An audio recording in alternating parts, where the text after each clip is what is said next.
emancipados, tudo bem com vocês? Eu sou Amanda Dias para mais um vídeo aqui do Grana Preta e hoje a gente vai falar sobre como manter a organização financeira nesse período de fim de ano e principalmente focando aí na Black Friday. Muita gente acha desafiador manter as finanças organizadas nesse período e elas estão corretas porque é muito mais apelativo para a gente consumir.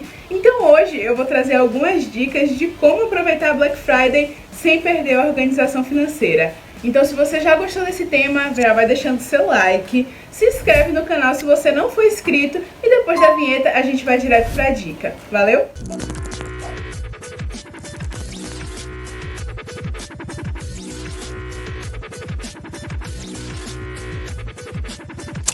Bom, primeiro vamos falar sobre a origem do nome Black Friday, né?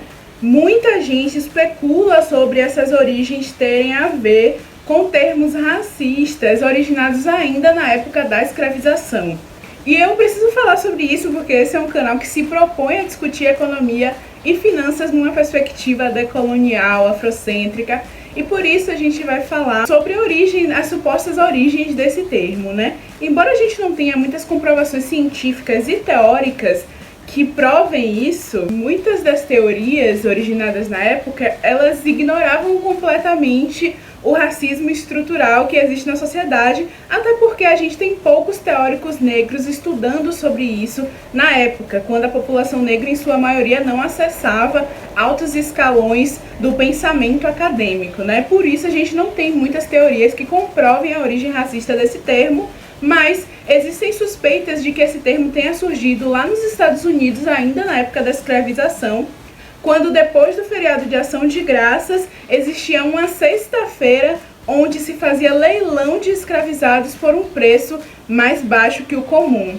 Bizarro. Naquela época era como se você estivesse fazendo um investimento, você comprar um escravizado, como se você estivesse investindo num bem de alto valor e um bem financeiro que vai te dar renda pelo resto da sua vida. Até porque um escravizado ele ficava pertencente a uma família pela vida toda dele e ela iria pagar uma bagatela por uma vida, né? E essa pessoa iria trabalhar para você durante muito tempo sem que você gastasse nada mais do que alimentação e moradia com aquela pessoa. Muitas famílias, existem registros aqui no Brasil de muitas famílias cuja única fonte de renda era o indivíduo que era escravizado por essa família e colocado a ganho ou alugado para outras famílias em troca de renda. Então tinha famílias inteiras de pessoas brancas que se sustentavam apenas com uma fonte de renda que era adquirida a partir do único escravizado que essa família adquiria. Famílias muito pobres, brancas, mas que tinham esse escravizado como única fonte de renda. A suposta origem do termo Black Friday traz menção a essas promoções que existiam de leilão de escravizados a preço mais baixo. Outra origem do termo é também lá nos Estados Unidos, na época ainda da segregação racial, quando depois do feriado de Ação de Graças, os comerciantes faziam promoções para poder encerrar o estoque e começar a repor o estoque para o Natal. Então eles queriam encerrar os estoques, faziam promoções bem agressivas e com isso, na época de crise econômica que os Estados Unidos passou por algumas crises econômicas, existiam muitos roubos a esses comerciantes na época. Então a guarda local e a polícia sempre precisava dobrar o turno para poder cobrir, né, a segurança desses estabelecimentos. E aí eles mencionaram, né, criaram o termo Sexta-feira Negra. Primeiro porque eles tinham que dobrar os turnos, e segundo porque o crime na época da segregação era sempre associado à cor de pele preta. O crime nunca poderia vir a partir da população branca na época da segregação lá nos Estados Unidos. E aí existem essas duas supostas origens desse termo, né? E são suposições bem fortes ao ponto de fazer com que empresas hoje estejam ressignificando, estejam repensando o uso desse termo nessa época de promoções. Empresas como a Boticário, por exemplo, ela repensou esse termo, né? E aí começou a chamar de Black Week, Beauty Week, na verdade, Semana da Beleza, porque eliminou esse termo, né, Black Friday, como um posicionamento antirracista dessa empresa e de algumas empresas do mercado. Então a gente pode ver aí Friday Sensata, Sexta-feira Sensata, Sexta-feira da Beleza e outros nomes aí de empresas que estão se posicionando de forma antirracista, acreditando na importância desse tema para a gente poder evoluir enquanto sociedade e eliminando termos racistas do seu vocabulário e do vocabulário aí da sua comunicação. Isso não parece acontecer com todas as empresas, né? Vimos aí na véspera do 20 de novembro a agressão brutal que culminou na morte do João Alberto no estacionamento da Carrefour, e a gente vai falar um pouco mais sobre esse histórico da Carrefour e por que é tão importante a gente observar empresas que estão se posicionando de forma antirracista para poder entender o que nós somos, qual o nosso poder enquanto população, qual o nosso poder consumidor, qual o poder do nosso dinheiro, para que a gente possa passar uma mensagem mais incisiva sobre antirracismo através do nosso poder de consumo. Bom, gente, como eu ia falando, a rede Carrefour é uma rede de conglomerados de supermercados que tem a origem, né, uma rede francesa, se eu não me engano, me corrijam aqui nos comentários se eu estiver incorreta sobre isso, mas o CEO da Carrefour aqui no Brasil é francês, ele tem origem francesa, então é uma rede de supermercados europeia que está espalhada aí por vários países e principalmente aqui no Brasil, onde tem várias lojas, vários supermercados que são pertencentes a essa rede.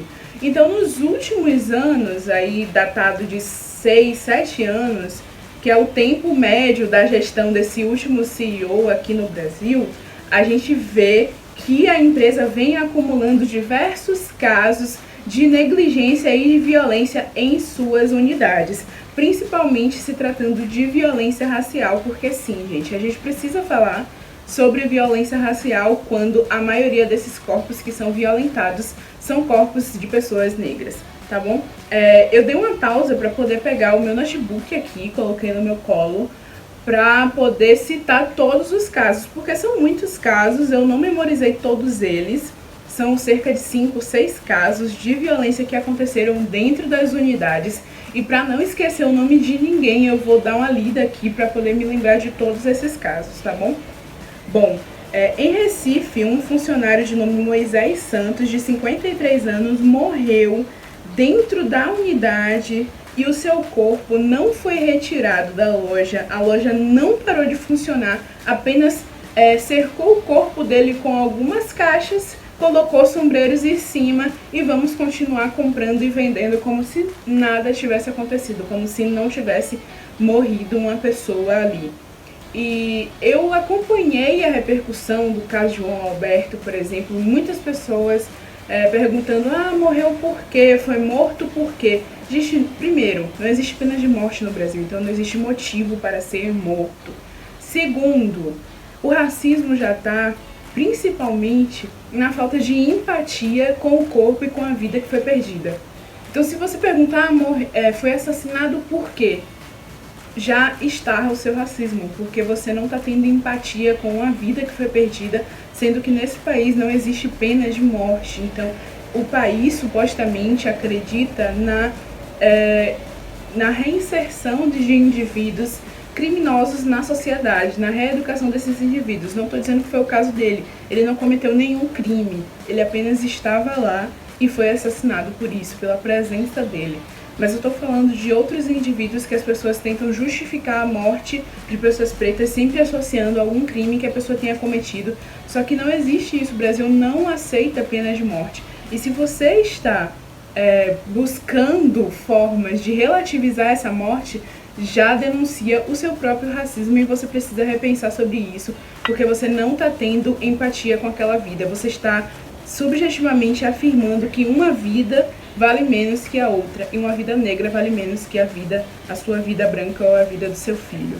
Então é muito importante a gente pensar sobre isso e sobre essas violências que acontecem diariamente na nossa vida, principalmente com corpos negros, porque isso faz com que a gente naturalize essas violências na nossa sociedade, e isso não é natural, isso é fruto do racismo estrutural e a gente precisa falar sobre isso.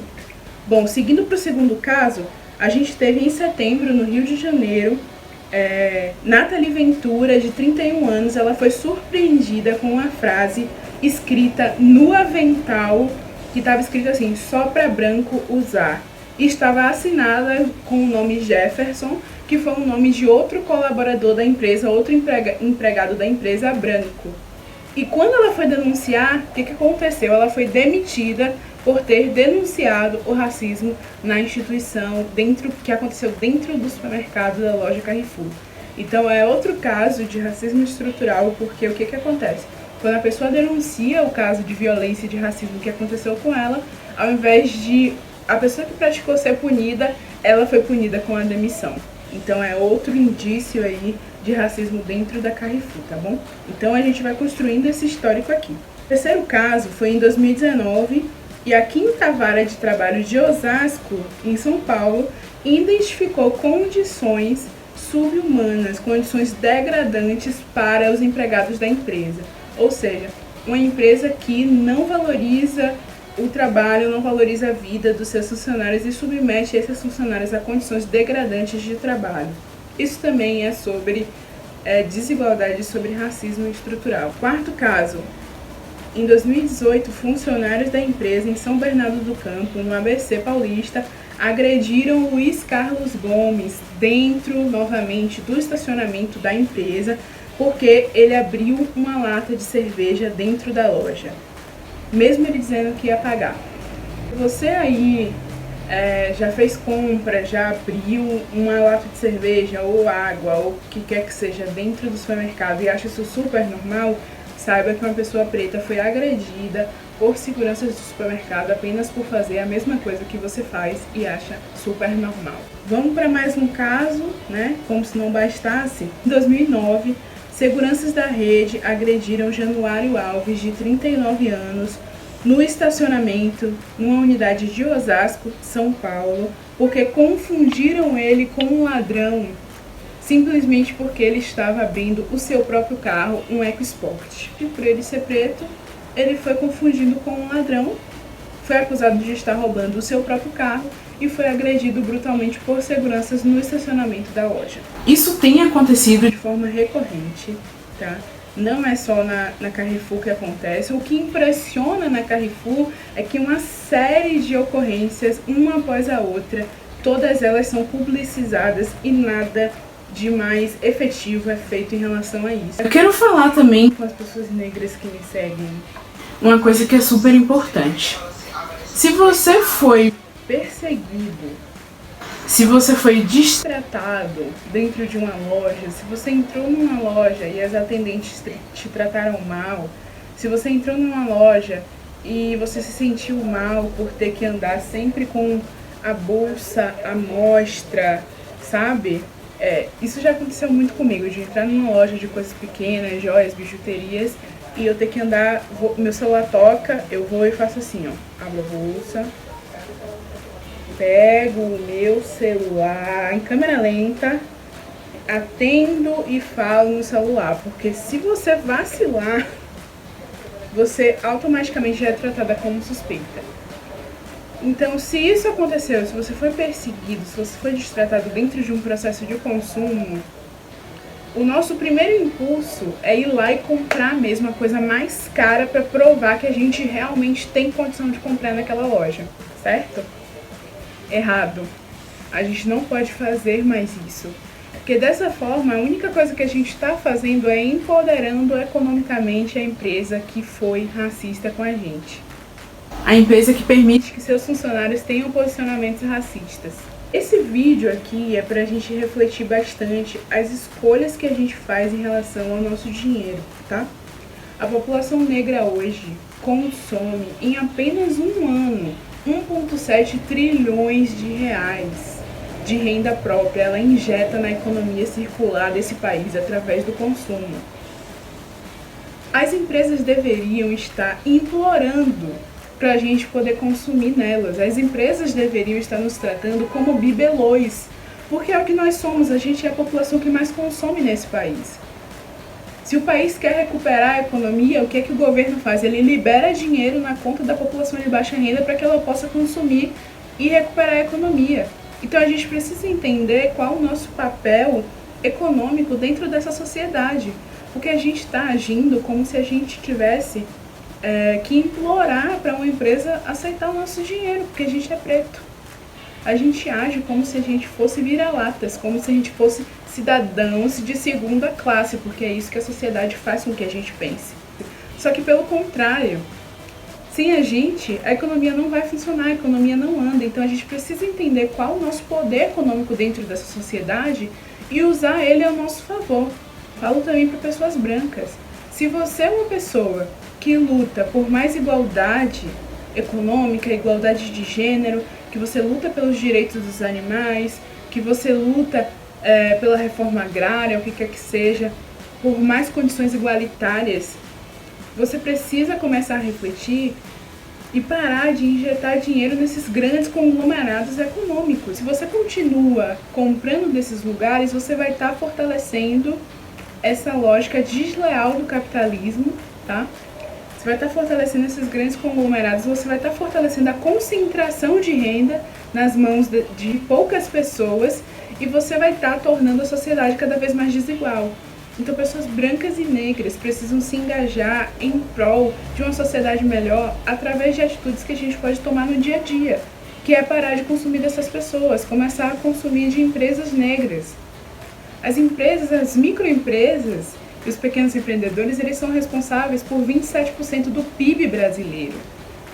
Então, a gente precisa olhar com mais carinho para esses empreendedores, a gente precisa injetar o nosso dinheiro e investir nesse empreendedor, um empreendedor pequeno, um empreendedor que está sustentando ali sua família através daquele trabalho, que muitas vezes foi a única opção que ele teve, porque o mercado formal de trabalho, ele é claramente desigual e ele oferece condições completamente desiguais para pessoas pretas. Então, muitas vezes, o empreendedorismo foi a única saída daquela família para se sustentar. E a partir do momento que você consome desses pequenos empreendedores, você manda um recado claro para o sistema econômico de que o seu consumo é de fato consciente. Nesse país, uma coisa que a pandemia nos mostrou é que a população, com solidariedade, com organização, com engajamento, tem sim o poder de reduzir grandes crises. E é isso que eu estou propondo aqui, que a gente possa diminuir essa desigualdade econômica, diminuir a concentração de renda a partir de uma atitude que é consumir de pequenos negócios e consumir de empresas de propriedade negra. Dicas pra gente não cair nas pegadinhas financeiras da Black Friday. Primeira coisa, tá? Primeira dica. Faça uma lista de tudo que você pretende e quer comprar, tá bom? Pega um papel, caneta, faz essa lista e coloque em ordem de prioridade, desde o mais importante e mais essencial, lembrando, para quem não sabe, que essencial é tudo aquilo que você não pode viver sem. Então, coloca primeiro do mais essencial ao menos essencial, tá bom?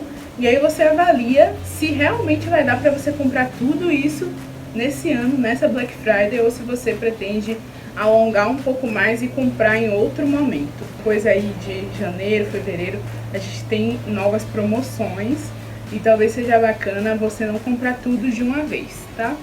Segunda coisa, atribua um limite de quanto você quer gastar com cada um desses itens, de quanto você pode gastar com cada um desses itens.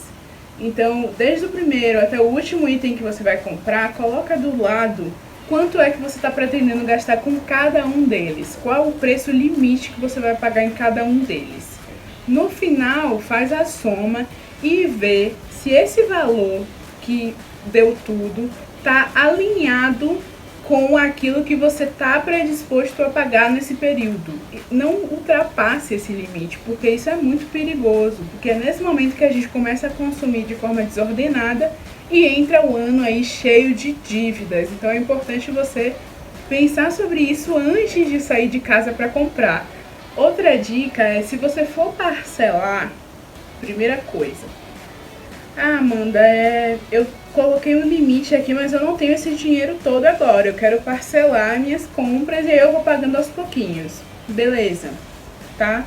Vai parcelar, tudo bem. Primeira coisa, parcela sem juros, tá bom? Procure parcelar sem juros, de preferência que o seu cartão seja um cartão sem anuidade. Isso é muito importante. Parcelar sem juros e que o valor dessa parcela não ultrapasse 10%, no máximo 20% do seu orçamento, tá bom? Porque se passar de 20%, imagine, você tem uma renda mensal que é fixa. Às vezes não é nem fixa, às vezes vem mais, às vezes vem menos, e você vai se iludindo ali, né? Então, primeira coisa, saber a média de quanto você tem de renda por mês. E esse valor da parcela não pode ultrapassar no máximo 20% da sua renda, porque senão já começa a estrangular o seu orçamento e o equilíbrio vai para as cucuias. Então, 20% no máximo, tá? Última dica, essa é uma dica de ouro.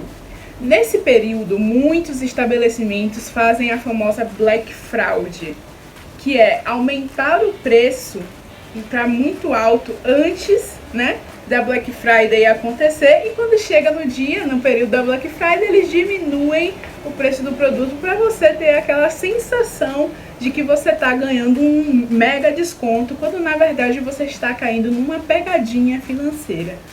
Então essa dica é super importante, monitore os preços dos produtos que você colocou na sua lista. Já tem a lista, já tem o preço, o próximo passo é monitorar, tá? Os valores dos produtos que você quer, monitorar esses preços. E uma ótima dica para você fazer isso, uma mão na roda, é o aplicativo Zoom. Tem site, tem aplicativo, com ele você pode pesquisar o produto que você quer, ele vai te mostrar qual estabelecimento está vendendo aquele produto pelo menor preço. E outra coisa, você vai poder entrar naquele estabelecimento, entrar no produto e ver a variação de preços daquele produto nos últimos 6 meses. Então, quando você olha esse gráfico de variação de preços do produto nos últimos 6 meses, você consegue visualizar se realmente aquela promoção ela é real ou se está caindo naquela pegadinha, né? Ou se antes, em algumas semanas anteriores, o gráfico estava alto e depois baixou bruscamente, ou se não, ou se ele estava ali na média, ali mais ou menos, e agora na Black Friday ele deu uma caída. E é você olhar, né, se ela tá uma média e caiu, ou se ela tá assim, subiu e depois caiu, entendeu? A jogada. Então é importante você observar isso, e o aplicativo Zoom, ele facilita bastante as coisas. O aplicativo consegue mostrar para vocês estabelecimentos que estão vendendo, que estão fazendo ofertas com o preço que você está disposto a pagar por aquele produto, sabe? Então facilita muito a sua vida. Se você quer comprar um celular e você falou assim, eu não pago mais de R$1.000 por esse celular, ele vai te mostrar lojas que estão vendendo aquele celular por um preço ali próximo ou compatível com o que você colocou como meta. Vou deixar aqui embaixo o link para o site deles, e eles também têm aplicativo pelo celular. Bom, gente, essas foram as dicas. Eu espero que elas tenham sido úteis para vocês. Eu espero que vocês tenham gostado. Se gostou, já deixa seu like, se inscreve no canal, compartilha com o máximo de pessoas possíveis para que esse canal possa crescer e continuar trazendo informações relevantes para vocês, tá bom? Beijo e até o próximo vídeo.